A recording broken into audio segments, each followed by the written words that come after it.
and welcome to Design Me a House. I'm Dawn Oliveira, textile designer and educator, and with me today is my co-host, Katie Hutchison, architect, designer, author. And today in Season 2, Episode 7, we will be speaking with Rick Adams of Adamo Stone from Boston. This episode is in our This With That category. And a little background on Adamo Stone. It is a family business infused with centuries of classic principles and modern techniques to create unique pieces and spaces. Since 1987, Adamo Stone Design has served as a leader in the stone design industry, trusted to fabricate, supply, and consult nationwide. Rick Adams, the owner, oversees Adamo Stone Design's production, design, and safety logistics.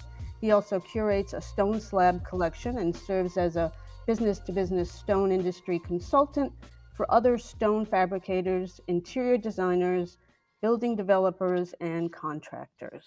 Excellent. Welcome, Rick.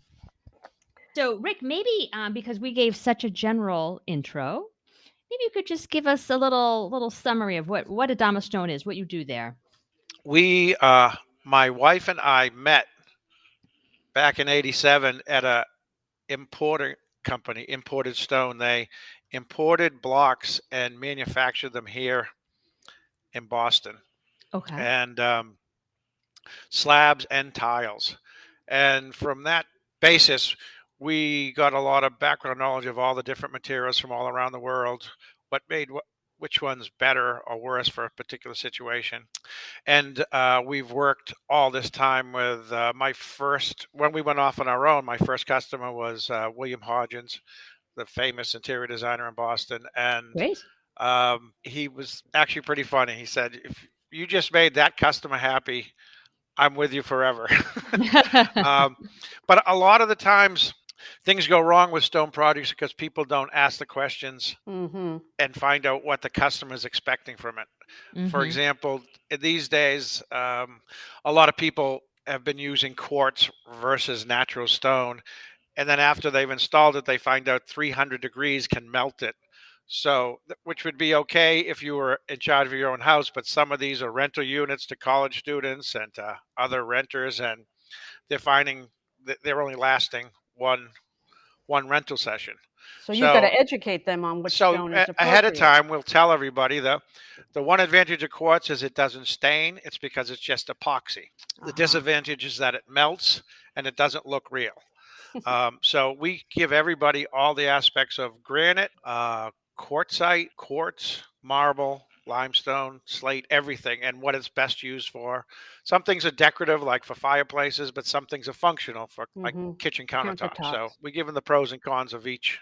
Great. Let me just get in right, because that was one of the things I was going to ask you about, because as you know, engineered stones are extremely popular at the moment. Do you represent those as well, or do you at Adamo Stone deal strictly with real stone?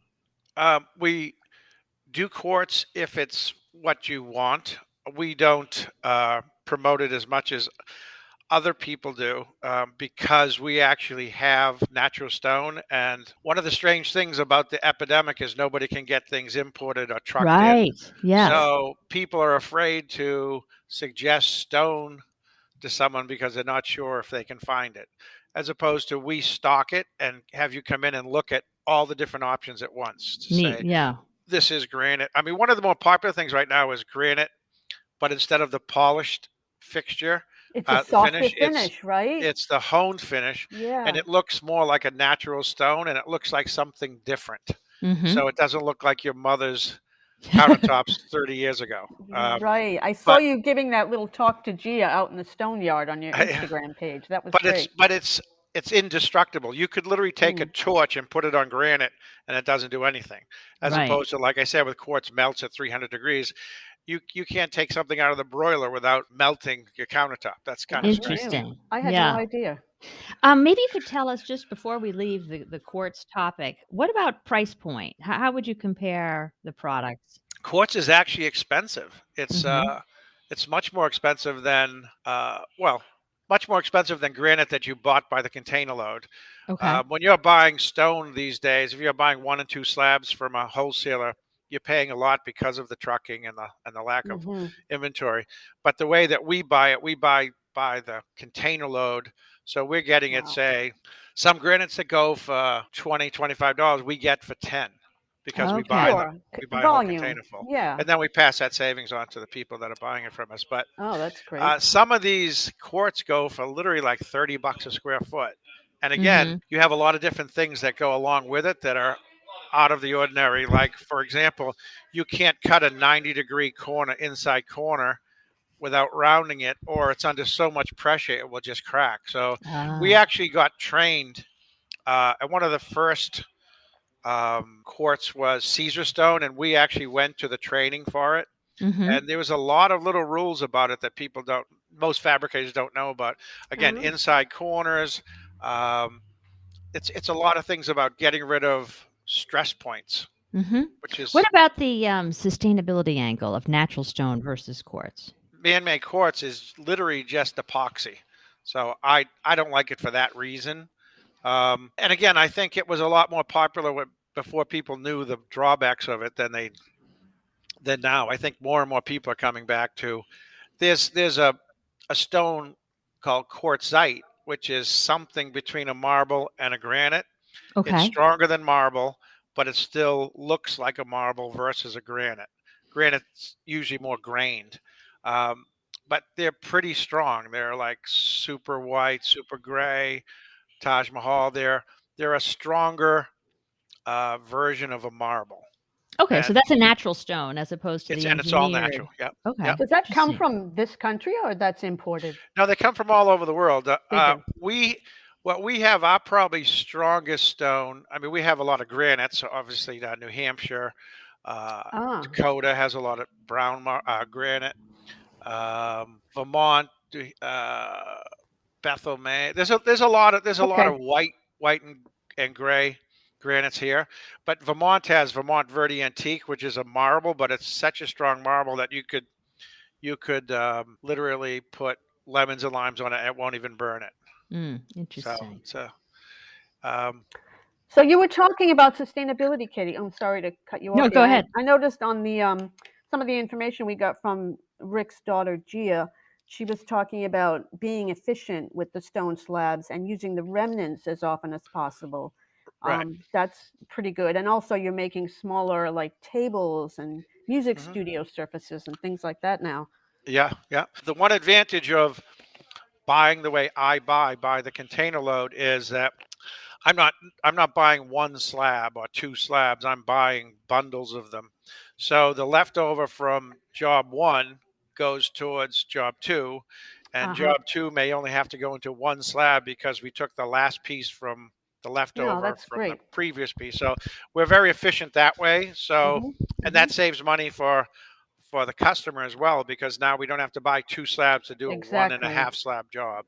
Nice. So. Maybe just let's back up a little. I got into that quickly just because it came up in the beginning. But maybe, Rick, you could talk a little bit about what the different stones are that you have, that you represent. There's, for example, the hardest stone is granite. And granite can come with grains or it can come with movement. And it can come polished versus honed or leathered. So there's all different textures and all different looks now. But that is definitely the hardest stone. It takes all the heat you could. It takes the acids from lemons and limes. It takes tomato sauce, red wine won't stain it. And then beneath that is that next category of quartzite, which is several stones. And they're from Brazil, Italy, France. They're from Europe and Brazil. America doesn't have a quarry of quartzite. But then we have a marble, again, Verde Antique, that's so hard, it's almost like a quartzite. And we have Danby White, and Imperial White is a white version of Vermont marble, very strong. It's used in all the courthouses and municipal buildings around the country. Neat. For a while there, you had to use something domestic, in federal buildings, and Okay. that really got a lot of them to be very popular. And then we also have limestones that come from all over. We have Portuguese, we have Italian, we have French. Slate is I probably have 4 or 5 different slates. Some of those are domestic, some of those are foreign, and that's pretty much it. Wow. Where would I assume you have soapstone? Where would that fall Well, yeah, in? soapstone kind of falls in that category of Vermont. Like it's all Okay. different degrees of marbles, Okay. but soapstone is a more porous. It's more porous, but at the same time, it's got that marble look to it. But Yes. that would be Vermont as well. So if it's Okay. more porous, does that stain if you spill wine on it? No, because we have sealers now Oh, that are good seals that keeps everything on the surface. I got you. Again, if you left it overnight, for Mhm. example, we had somebody, a big interior designer in Boston, did a quartzite super gray. And I told him specifically for a bar, you got to be careful with lemons and limes. And the first day her customer had it, he left a lemon upside down on it, and the next day there was a Right. shape of a An lemon. imprint. Yeah. So we went over and honed it so we honed the countertop. Oh, So wow. it went away, and then they don't have to worry about it anymore. But it's just the lemon burns the polish. It doesn't burn the stone. It burns the polish. So if something's already honed, it's Oh, much wow. less likely to What kind of etch. describe a little bit of the sealing that you would recommend for these natural stones? There's this one seal that we use exclusively as a miracle sealant. It's from California. It's Miraseal 511, and we've been using it for close to 40 years now. And it's very Wow. non-toxic. Really? It That's comes great. with a cleaner that's specifically for cleaning the products and not eating away the sealer.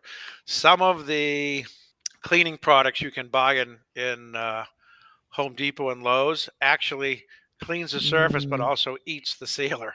So gotcha. you've now got a Wow. clean surface, but you've got an unsealed product again. So Wow. I mean, So you the have to do your customer needs to research. know all that, right?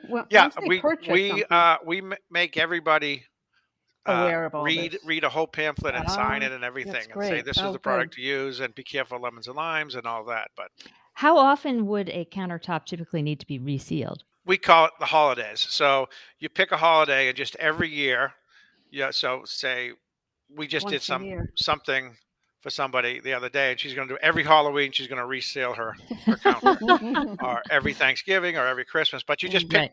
you pick one holiday, and you just do it every year. So And what does that involve? Are you just wiping it down? Like, what do you have to do? you clean it off first, and if you have any stains, or if there's anything in it that you were worried about, you take care of that. There's Even if you have a stain, you can put a poultice on it, and we'll suck it out. Hmm. So you just address it before that one holiday. And again, like something like Christmas or Thanksgiving, you know you're going to have people over, so that's a good time to do it. And every once in a while, if somebody scratches something or gouges something or gets a pit, we'll come over and fix it before they do it, and then you know it's done for the next year. Gotcha. But it's But it something doesn't like take that much maintenance. they can, like, Okay. they, the homeowner, can reseal on these Yeah, they can holidays. clean and Yeah. reseal, but say something went wrong and someone left a lemon Right. overnight and someone Right. left tomato sauce overnight. There's different processes that we do for them. A Gotcha. liquid poultice is an A and B in hot water. You put it over, put a napkin and a cellophane over it, and then overnight it draws it out. Wow. So there's Cool. different tricks to the trade. But Oh Yeah. my gosh, um, all that follow-up. Let's Wow. revisit just some of the finishes because you've mentioned honed and leather. Can we describe some of the differences between these finishes? yeah, so the polished obviously is just the polish, and to hone it, you just take it down with diamonds. So it's the machines that we do the edge work with. We just Diamonds? work backwards, and it's diamond grids is what they call it. I mean, it's Wow. not like literally the diamonds on Yes. your rings, but they're called diamonds, and you take them down from say 1200 to 800 to 600 to 400 to all the way down to 200 if you want it that low. Um, and that gives you, like I said, no reflection, and Mhm. it's easy to clean and all Mhm. that. The leather finish is something new. I'd say probably maybe 5-10 years. Um, they were doing leather. They used to, in the old days, they used to be flamed, which was just you literally Okay. put a torch over it, and it Ah, pops the grains, so you'd have like a rough finish. Hmm. And this leather finish was taking something like flamed and then running diamonds over it, so it was smoothing out the one problem with flamed is it's very sharp, Okay. and you wouldn't want to walk on it barefoot. And so really? After this it's was flamed, the grain becomes more like you can physically feel it. Yeah, because it physically pops the grain.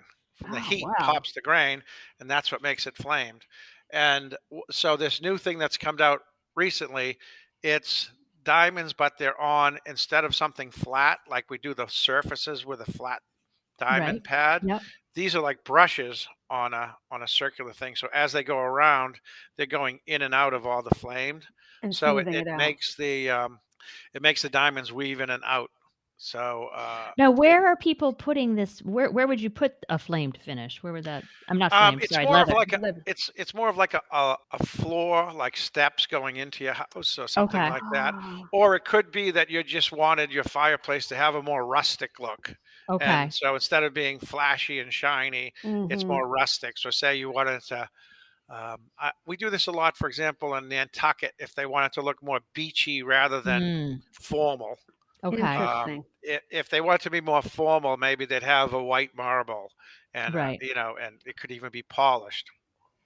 I find it really And interesting that the design aesthetic over the years has changed from being this polished, kind of glitzy almost look, like you were saying in the 80s, to yeah, now more boho, kind of like rustic and natural. And I well, love it though. I think that was more by also what was available back then was just grained granites, and everyone was used to seeing uba tuber and cranberry brown and this and that and this and that, Oh, and it was definitely a limited amount of them. But it just remind Giallo Veneziano, for example, is a big grained gold stone, and everybody had it.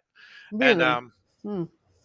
And so some people will come in and they'll literally say, "Oh my God, that's what my mother had in her house."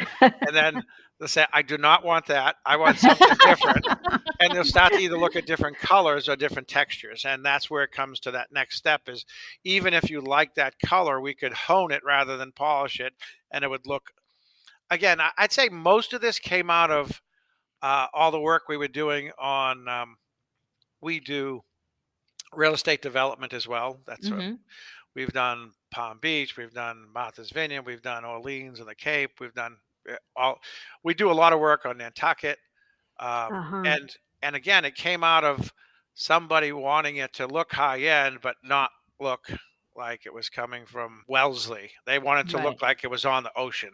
Gotcha. So Uh-huh. it would be a more rustic look, but something that would look traditional. Like this doesn't look out of place. Mm-hmm. That would be a perfect example of not using that white quartz. It's supposed to look like statuary. It literally looks like some kid took a roller and went like this with it. I mean, it does not look real. And so if you see this beautiful ocean view, and then all your eye can focus on is this fireplace with this line going through it like this. So Yes. um, that's when we really started doing a lot more of the honed granite, where they like the look of the granite. Especially there's some granites that had almost like a blue and gray and white and black, like, Which is very beachy and coastal right, very feeling. beachy. And then when you So, honed that, it made it look even like more like you're just looking out at the beach. So so these Neat. historic homes, say on Nantucket, like we have so yeah, many historic homes here in Bristol, would yeah, be a place where you would want to suggest this kind of look because yeah, it's a more natural of the time period, kind of. yeah, yeah. Okay, aesthetic. Well, also, so let me just revisit the leather. So you see, the leather has this texture that's maybe good underfoot. So on a counter, though, you could have the honed, right? The honed would be We do it. smooth We to the do touch. actually. We even do the leathered. We even do on counters now. Oh, really? It's not People will hard to pick it for that. clean with all I that mean, but texture. you couldn't be doing your homework on it. You know what I mean? Like it's rough, Yes. um, but it's rough but smooth at the same time, as opposed Yeah. to, you could not do a flamed countertop. Gotcha. A flame Okay. countertop would be too many nooks and crannies. It would Mm-hmm. be a horror show to clean up Yep. food afterwards, Yep. and you definitely couldn't write on it. Oh, wow. Gotcha. Okay. But the leather, again, depending on how big the grain is in the stone, when you leathered it, it could, if it's a small grain, it's hardly any texture. I mean, there's texture, but not as big as if you had a big grain. It'd Gotcha. obviously be more texture, but it's smooth. It's not rough. Wow. Let's I want to just revisit for a minute because we're in the this with that category for the podcast, and we've been spending some time on granite. And I have to admit that I'm probably not alone in this, that there's a little bit of a thinking about granite that it's kind of dated because we're thinking of the products that you were describing, the Uba Tuba and the things that kind of were the granites. Maybe tell us a little bit more about granite and the other options so people appreciate that there's. That is the point now, that even though I'm quite sure I could still get Giallo Veneziano, I could still get Uba Tuba, I could still get Impala Gray. Those are probably the three most popular back then. There's been so many new granites that come out. There's one called Blue Flowers, where it's just chunks of a blue spray coming through a white granite with veins and different. So it's beautiful. It doesn't look like your mother's granite. It looks like something totally new. And again, that is a perfect example of something that makes you feel beachy. And if you like it shiny, you could keep it shiny. If you wanted to look even more beachy, you could hone it. And it doesn't look like the granites we're thinking of from back in the 80s. Right. And it's something that's just been discovered? No, it's more that around. It's more that just more quarries have been opened up, and it's the trends. Nobody's buying Uba Tuba anymore, so I'm quite sure there's still 1,000 blocks of Uba Tuba that haven't turned into tiles or slabs in a while. But these more quarries. There was one of the more famous ones back in the day was Rosewood, and it was almost like tans and grays and a little more maybe orange with a little garnet, and it looked kind of woody and kind of different. And it literally like jumped ahead of everyone else in popularity because, again, everyone had seen nothing but grains for all that time. And now I don't even think you can find that if you wanted to anymore. But so it's really some different stones, and they all have movement instead of grains. You can still find some grains, but in general, the granite's got a lot of movement. Yeah, that is definitely something. I think all the quartz products that you were talking about, they're trying to tap into the movement, right? Yeah. What are some of the white granites that you want to mention? I would say the best one was Silver Cloud. It's a white granite with a spray of black running through it, and it literally looks cloudy. Neat. Yeah, it's pretty nice. Some of the other whites have Bianco Sato, was from Italy, but that was more of a grained one. So even that one's not as popular as it used to be. It's been really overcome by Bianco Romano, for example, is white with little gray veins and little garnets. But it's more of an open flake as opposed to Silver Cloud. And again, that we just bought a block of that, I'd say last year, and it's already all gone. Wow.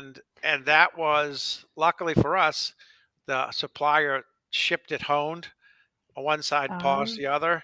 And so we didn't even have to do any work to it, but it all went as honed. Everybody loved it as honed. It literally looks like you're on the beach. So that white look is popular, right? Because there's so many minimal looking kitchens now. Obviously, a white kitchen looks a lot bigger. It's like somebody painting a room white or dark blue. I mean, dark blue may look cool, but it also feels like you're in a closet. As opposed to everything being white and different shades of white and different degrees of white makes a room look enormous. And so as long the as that happens with the same thing happens with the countertops. I remember for a little while everyone was doing white cabinets and counters on the outside, and then a dark blue or a dark gray island in the middle, and it was pretty hip for a little while. But then it really did break the room up into two sections. So I've noticed that happening a lot less lately. Everyone's going back to lighter colors and kind of a bigger open look. And as long as the white is sealed, right, you don't have to worry about it being stained easily. Right. Yeah. Let's go over some of your comments, Rick, that I know you could share with us about what to consider when you're choosing a stone, just for someone who is kind of new to the topic in Yeah, me terms too. of thickness and style of space and surface. Well, for example, right now we're doing a job in Brookline, and the developer really loved this one stone we had from Greece. It was called striatos, and it's just different layers of gray. But it was only available in 3/4 inch, and they haven't quarried it in years. I don't even know if the quarry's got anything left in it. But he absolutely loved it, and the whole design was based on it. But then last minute, we talked about having just a 3/4 inch marble countertop, and that wasn't really feasible with what his design was going to be, because he wanted a sitting area with 12 inches that went around the whole island, and we just didn't think that was feasible. So what we did is we double laminated the front edge and then filled it in with wood behind it. So it's really now 1.5 inches, and the edge detail is 3/4, and then it kicks back and goes down 3/4. So as long as the edge goes around the whole thing, it looks like it's 1.5 inches, but it's actually only 3/4 inch stock.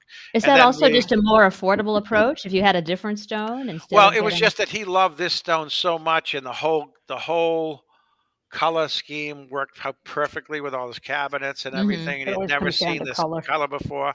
And we have it so there's an island, and it's going left to right, and then there's counter behind it going left to right, and then this was the sticking point. He wanted to miter the corner so it then wrapped around and continued going left to right, but going up and down. And it wouldn't have looked correct with this type of vein, because the veins were, it would be They're like, going to how could you collide. ever line up all those veins, especially Right. gray and white? So they would be missing. Each one would be missing. So Just like we in ended up fabrics. doing it all in one direction, and it actually looks so much better.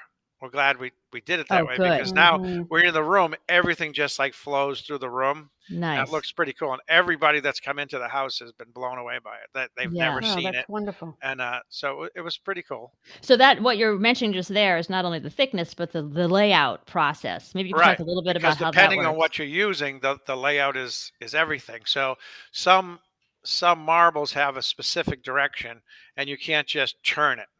As opposed to the thing with granites, especially the grained ones, it didn't really matter. You could just put a miter, you could change the direction, you could do It's a anything. It more was just all-over grains. texture. Grains hitting grains doesn't matter, but veins hitting veins could look like that. Yeah. So. Yeah, that is tricky. So let's talk a little bit about where you might think about which type of stone. For example, kind of kitchen application versus maybe an outdoor kitchen application. Right. For example, outdoor, there's no way you could do marble. Okay. Because in our winter, when everybody's putting out the rock salt and everything, that would eat away at the stone. Plus, the marble would get water seeping in, and then it would be freezing and then expanding when it freezes. So we wouldn't ever recommend marble for outdoor use. You would only recommend granite. We actually do a lot of outdoor grills now, where everybody wants to just get out of their house and go outside and cook and all that. So we do a lot of outdoor grills, and the same thing, we'll hone them. We tend to do things that are more in the gray family, because it matches all the stones they built around it, and the grill and all that. But in general, it's pretty durable. I still recommend people covering them in the wintertime, because you get a lot of snow, a lot of ice, and a lot of. I think it helps the masonry just as much as it helps the stone to keep it dry during the winter. But so designing these outdoor spaces, is that something that you're seeing a lot more of in the last few years, and it's good for you if that's the case? Oh right? yeah, definitely. It was definitely a result of the whole pandemic, because people were losing their minds being stuck in their house, and they were trying to get outside. At least let's go outside and have a cookout. Let's do this. Let's hang around the pool. Let's do that.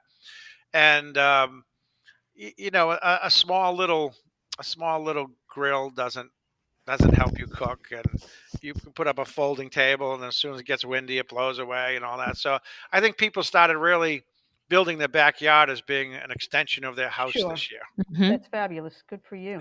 Yeah. One stone we haven't mentioned that I know, Dawn, you have some experience with is travertine. That travertine that I got from you, Rick, many years ago was beautiful too. I knew nothing about stone. I mean, I don't know much about stone, but it was lovely. It was really subtle, warm, Yeah. and yeah. And it's just a classic look. Like you could Yeah. never. Again, one of the main things I do as far as consulting with stone projects is I used to own Lionheart Antiques as well. So I would go overseas, bring back containers of antiques, and then put counters on them. Nice. So, Oh. but what I do is I always have something that would be appropriate with it. Like I don't know if you can see this table right Oh, there is one of that's those cool. folding tables from like Restoration Hardware, and it's supposed to have this very industrial look to it. So we have a piece of 2-inch Carrara with just a standard edge on top of it, as opposed to we have some very ornate French tables, and we have like these inset with crazy edges on them that it looks like that's what would have been on that table 100 years ago.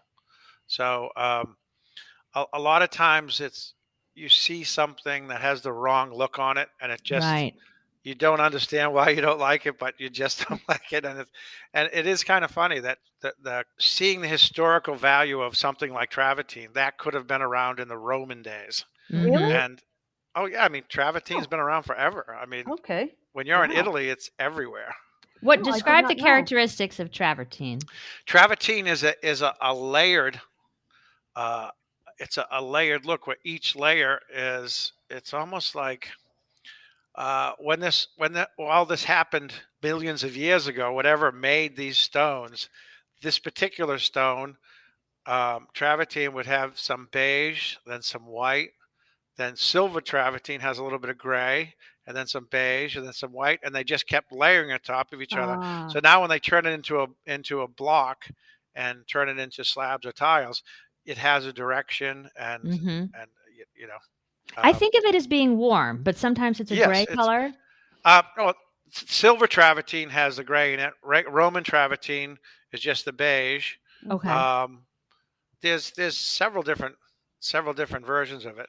I liked it because it was just subtle. It wasn't like over the top busy. It was just subtle and really pretty and a great color, and it worked great in my house. So where does it fall in the hardness spectrum? You were saying granite is super hard. It's soft. It's a marble. Okay. It's a marble. Most marbles are soft.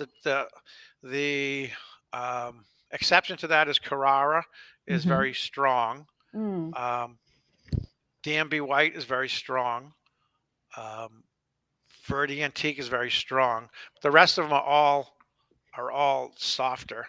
One of the most expensive marbles is statuary Calicata or statuary Venato, and it's just a very clean white background with like a bolt of gray or a bolt of gold running through it. But it's so soft that we only recommend that, for example, for fireplaces. Okay.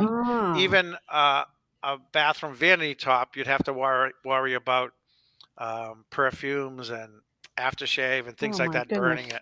So although it's beautiful, you have to take that into consideration when you're picking it. As opposed to Carrara, you could put a Carrara in a bathroom and not worry about it. Great. And travertine, for example, on a tabletop, you'd still, if you'd made a tabletop out of it, you'd still avoid having lemons on it. But you'd like a coffee table is more like dishes and coffee and cookies and things like that, as opposed to lemons and limes are more like bar surface. But that's always an issue with marbles. Polished. That's why sometimes we just recommend ahead of time, if you're going to be using in that application, to just hone it ahead of time, and then it's not an issue. Oh, okay. Wow. So it's interesting. You can take a stone that's kind of vulnerable, but when you change the finish, you've made it stronger. Because it's the polish that burns, not the stone that burns. Okay. Yeah. Interesting. You know a lot, Rick. So we haven't really talked about edge profiles much. Other than that, there are many. Is there anything you want to say about that? Choosing edge profiles? Edge profiles lately have been especially especially with the quartz that came out, that they were all just standard edge with just remove the RS off the top so they're not sharp. So everything just had a plain square top to it, and it gives your counter or your furniture kind of an eclectic look. It doesn't match anything in specific. But to put an OG goes down scoops and then comes back around. It's very difficult to do. We use a router to do it. Bet. But then not many people can even do the edge anymore. We have our edge guys are really good and know how to do them all. But there's a DuPont, an OG, Waterfalls is just a half bullnose. That used to be in the 80s. It made it look a little thicker because your eye would see it from the bottom and see it rolling all the way back. So these different edges obviously have a different aesthetic, but there's also a price point, right? If you're going to do the OG yes, versus, for example, like I said, Waterfalls makes your counter look a little thicker. Yeah. And it's not that expensive, but I say it makes it look like it came from the 80s. Gotcha. And the plain standard edge, which is just a square edge, and then you round the top 1/8 of an inch just so it's not sharp. Yeah, it's we more call of an that a eclectic pencil look. edge. Yeah. It could look, pencil edge. The funny thing about pencil edge is the argument goes, is a pencil an 1/8 inch or is a pencil a 1/4 inch? Because there's a 1/4 inch radius is one you have to use a router on. Okay. A pencil edge, just an 1/8 inch, you can do it by hand. Yeah. So, but that argument comes up all the time. No, this is the size of a pencil. A pencil's that round. But like I said, it's more of an eclectic look. You can't tell where, was that the 80s, that the 90s, or that the 2000s, or that it is what it is. But I would say more universal instead of the word eclectic. Yeah. It's it won't date your thing. I'm saying that it definitely can look modern if you put it in a modern situation. Right. But it definitely doesn't look wrong if you just put it on a coffee table. Yes. Yeah. As opposed to if you put an OG edge on something that looked like, if I put it on that cranking table over there, it would look crazy because it looked like you're trying to make that look Victorian. Right. And it's a machine cranking a table. But like I said, everything has its pros and its cons to it. If I was going to do a formal mantle on a fireplace, and you're in a house, say in Milton, that's a classic historical house, then I could see spending an extra $400 on having like a DuPont or an OG or upside down Cove and double laminating it and making it look like that's what would have been here 100 years ago. Yeah. Neat. As a mantle piece kind of thing. That's what you're describing. Yeah. Nice. Neat. I know there's a lot to know. One thing that so much. In terms of installation, one thing that was happening for a while, I don't know if it's happening as much. Just I'm thinking of it because you used the word waterfall. The installing the island top so that it's just not just on the top. Oh, with the waterfall's edge, so it comes down vertically. And I'm not a big fan of it because I see the repercussions on a day-to-day. In the first place, we don't do it. We sub it out to another company who they have a second saw and the second saw is always lined up at 45. So for them, they're just cutting the piece and they're putting on the second saw and they're mitering it. Okay. For us, we have to take our saw and turn it to 45, make the cut, and then go back to 90. And you'd be surprised. Then you have to fool around with your saw again for a whole day to get it perfectly 90. Oh, my goodness. It's just a lot of work. Whoa. And there's other companies that have CNC machines that will do it. But there's different aspects. For example, I don't know if you know this, but a CNC machine it's a computerized machine, but it assumes everything is perfectly 90 degrees and perfectly straight and level. Right. And a lot of slabs have a little cup in them. So sometimes a CNC machine will start at one area, and by the time it gets to the cup, there's almost not even touching it. And then when it gets to the other area, it's rounding it again. So we just installed a job that someone else fabricated, and it literally went from almost a bevel on the two ends to nothing in the middle. And we had to bring our own edge guys in and fix it. But because the computer doesn't know that, it doesn't assume that anything isn't straight. It just assumes everything is just mathematical. Is there anything to know about people who are doing that type of waterfall installation? Well, that's the other aspect of it is it's not how you do it. I mean, obviously is how you do it, but once it's in and you've got it all glued together, you walk away and everything's fine the day you leave. But in the summertime, there's more moisture in the air and wood expands. And in the wintertime, all the moisture is gone from the air, especially the heat's on in your house, and your wood shrinks. So depending on whether you installed it in the summer or the winter, sometimes you'll see it with a big gap in the bottom because now in the summer you did it and now the wood's expanded. Now it's lifting off the ground. Okay. Sometimes the miters literally come undone because the wood behind them moved. Oh my God. And sometimes there's a void because you did it and it grew. So there's a void. Sometimes it shrunk. So now there's a void in between the stone and the wood. So gotcha. I'm not a big fan of it. The skill involved is you need the same slab to be mitered and then put together. So right. So that when the pattern you're seeing it, the pattern continues through. Yeah. I've seen a lot of them where the pattern doesn't continue through. Okay. It looks That's dumb. funny. Right. At where they meet, instead of being like that, they're like that. And it just missed by a quarter because they lost that amount when they're doing the miter. But so that's one of those trends that, it might be a trend for a reason. I think it's a trend. And I think enough people don't like the result a year later that I don't know how much longer it's happening less. Trend. Yeah. Gotcha. Now we do it with slightly different. We have the bottom panel go up, and then the top panel, we have a quirk miter in it. So it lands, and there's this little void of a 1/4 inch between the two pieces, and that allows it to expand and contract, and you don't see it. But it doesn't look like a miter. It looks like 1.25 inches, a 1/4 inch by 1/4 inch, called a quirk miter, and then the panel goes down. And we've been doing that since the 80s. Yeah. And we've never had a problem with it. All right, that's a good workaround.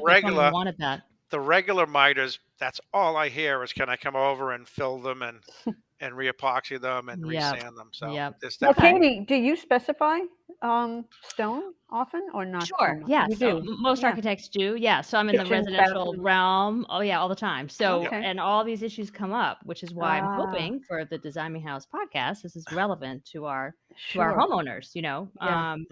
And it's so much to know, Rick. And I think when people go into it, they're thinking more just about, color, appearance, and maybe not. I hear that all the time, that I wish somebody had told me about this. And and luckily, I'm a little crazy, and I make people sign. That's smart. Not do this. That's smart. This is what's going to happen. And it's funny. Like, I never read the 10th line. Well, number 10, do not do a quirk miter. Or number 10, do a quirk miter instead of a regular miter. But years in the business. We give everybody all the information to make the decision, and then it's up to them to make the decision. So let's just tell us your website and where you're located. AdamoStone.com. Okay. And we're located in Boston. And right off 93, right? Yep. So we will follow up, Rick, when we post this. We're going to include a blog, so we'll put some visuals to kind of go with some of the things that you've mentioned. Yeah. And we'll talk to you about that later, just to get a little more info, because I know for myself, I want to see the blue flower granite. Yeah. And that's actually something that G is working on too. That she does the whole website and all that, and she just sent us a whole bunch of images. She's doing a great job. I have people call me all the time. I'm not technical at all. I have people tell me all the time how great my website is. I'm like, really? Oh, that's nice. Now, and Gia is your daughter, right? Yes, okay, yes. Good. I haven't seen her since she was 3 or something. Yeah. She's doing very well. That's awesome. Great. So so it's a family business, and we'll definitely include links to your website and information about some of the products you talked about on the companion blog post. But this has been really informative, Rick. I really appreciate you spending the time with us. No problem. Yeah. Very nice talking to you. We'll see you soon. All right. Great speaking with you. Thank you so much. Say hi to Lisa. Okay. Thank you. All right. Bye-bye. Bye. Bye.